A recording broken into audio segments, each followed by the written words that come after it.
종목의 다방면을 살펴보고 있습니다. 한 종목 정해서 그 종목의 이모저모 전략 챙겨보겠습니다. 에이콘스탁의 신준섭 팀장과 네박자 종목 시간 금요일장 꾸리고 있습니다. 안녕하십니까, 팀장님? 네, 안녕하세요. 네. 오늘 저희가 네박자로 이 박자 따져볼 만한 종목이 무엇인가 열어보겠습니다. 7월에 팀장님과 하는 첫 종목인데요. 올해도 좋고 내년은 더 좋다. 휴비츠. 딱 봐도 아실 것 같아요. 화면에 눈과 관련된 기업입니다. 휴비츠에 대해서 좀 자세하게 소개를 해주시고요.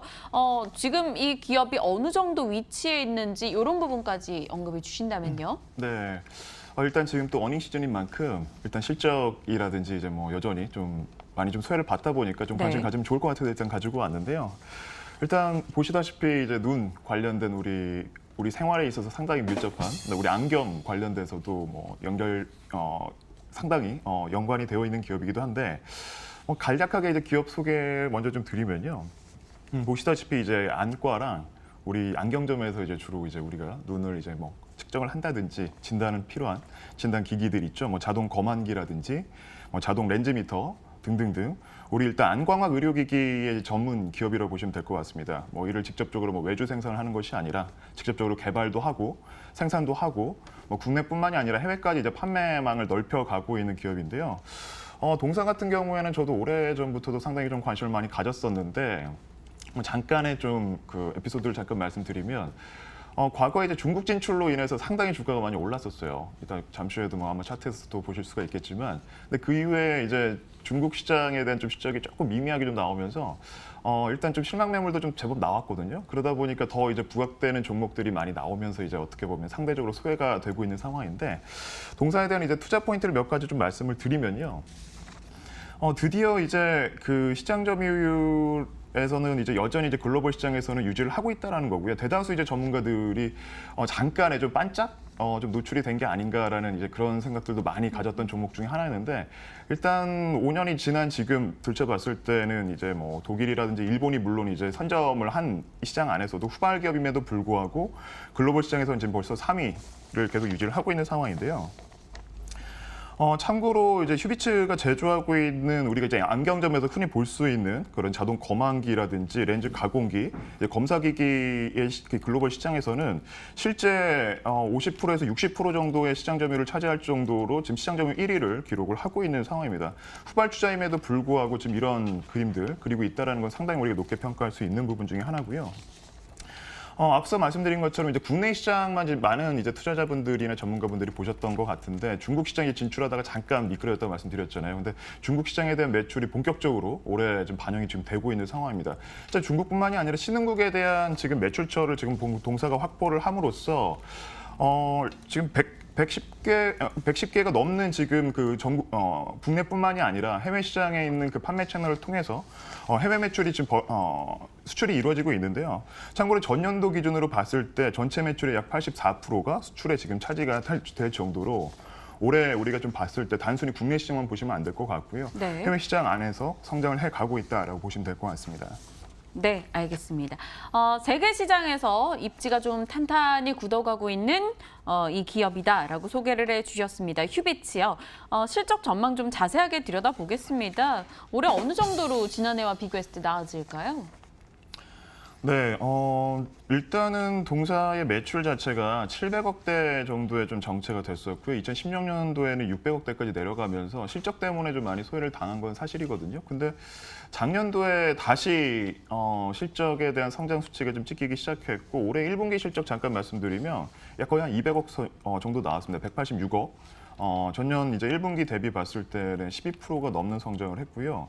영업이익 같은 경우에는 15억 정도를 이제 달성을 했어요. 그 전년도 1분기 비해서는 약 18% 정도 성장을 했는데, 여기서 중요한 부분이 이제 성장성이랑 수익성의 두 마리 토끼를 다 잡을 수 있는 배경이 깔렸다라고 앞서 잠깐 말씀드렸었는데, 올해 일단 그 좀 멀리 제가 좀 알아본 바로는 올해 실적으로는 지금 영업이익 자체가 약 한 116억 정도가 좀 예상이 된다고 합니다.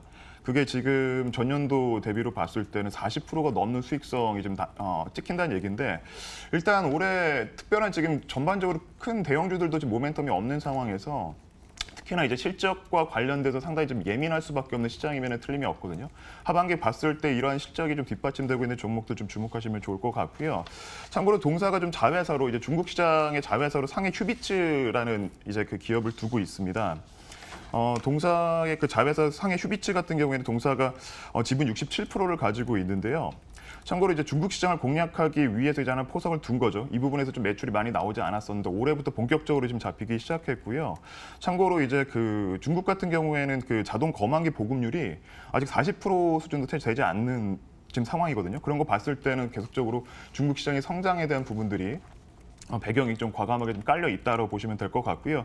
참고로 중국 주요 도시에 있는 20여 개의 대리점을 통해서 좀 판매가 되고 있기 때문에 단순히 우리 국내 시장으로 봤을 때는 좀 성장이 정체가 될 수도 있지 않을까라는 우려를 할 수 있겠지만 이제 중국 시장까지 열어두고 보신다면 그동안 살짝 좀 실망을 줬던 부분들이 역으로 오히려 또 좋은 수급으로 또 불러오지 않을까 이렇게 좀 기대를 하고 있습니다. 알겠습니다.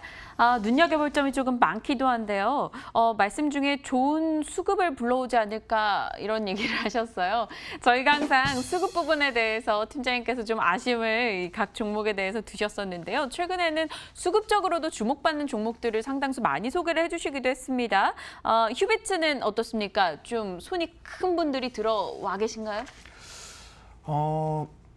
아직은 솔직히 말씀드리면 그런 상황은 아니에요. 네. 뭐 일단 소외를 좀 받고 있는데 네. 근데 다만 이제 발행 주식 수가 지금 1,000만 주가 넘고 대주주들이 지금 30% 정도밖에 되지 않는데 실질적으로 유통 주식 수가 많이 없어요. 그게 무슨 얘기냐면 계속 소외를 받고 있다는 얘기고요. 다만 이제 실적 이번에 이제 상반기 실적 결산 나오면 본격적으로 아마 좀 수급이 좀 강하게 유입될 걸로 좀 예상이 됩니다. 결정적으로 지금 최근 시가총액 1,000억대에서 2,000억대 되고 있는 종목들이 수급이 그동안 조용히 가고 있다가 물론 제가 이제 방송을 통해서 나갔던 종목들도 이제 간혹 있는데 그런 종목들이 급작스럽게 이제 수급이 몰리는 그림들이 나오거든요. 무슨 얘기냐면 수급이 너무 많이 지나치게 들어와서 주가가 높은 종목들보다는 수급은 좀 적더라도 이렇게 실적 모멘텀을 쥐고 있는 종목들에 대해서 우리가 지속적으로 관심을 가지시면 좋을 것 같고요. 늘 이제 제가 당부드리는 말씀 중에 하나가 이런 이제 그 수급 자체가 아직은 많이 좀 살아있지 않는 종목들 같은 경우에는 시세 왜곡에 대한 우려가 있을 수 있으니 뭐 지정가 이제 분할 매수 전략을 조금 더 우리가 좀 유익 있게 취하시면 좋을 것 같습니다. 그리고 차트를 뭐 같이 보시면서 이제 좀 접근 전략을 좀 말씀드리고 싶은데요. 참고로 어제 저도 원래는 차트를 그렇게 많이 말씀드리지 않는 편인데 어제 일봉 차트에서는 상당히 좀 좋은 그림을 그리지 않았나 생각이 듭니다. 기존에 나왔던 3월 달에 나왔던 이제 갭 자체를 일단 상쇄를 시켰고요. 다만 여기서 이제 장기 이평선 자체가 이제 하회를 했을 경우에는 오히려 물량 추리가 될 수도 있는 상황이었음에도 불구하고 다시 이제 고점 마감을 끝냈다라는 거. 그리고 다시 이제 위로 지지 라인을 확인했다는 점 상당히 긍정적으로 볼 수가 있고요. 일단 올해 이제 주가 자체가 뭐 중장기 이평선을 잠깐 보여드리면 월봉을 좀 보여드리겠습니다. 월봉을 보시면 앞서 말씀드렸던 2013년도에 이제 최고 주가 28,900원을 기록했던 게 중국 진출에 대한 이제 기대 심리가 반영이 됐었거든요. 거기에 이제 어떻게 보면 그 실적이 크게 나오지 않으면서 실망면까지 나오면서 5년 정도 이제 소외를 받은 상황인데 올해가 그런 거 봤을 때는 이 그 장기 이평선 하단 쪽에서 공략을 좀 해보신다면 하반기 때 좀 저가 매수 공략에 좀 성공적으로 이어질 수 있는 좀 전략이 아닐까 이렇게 보고 있습니다.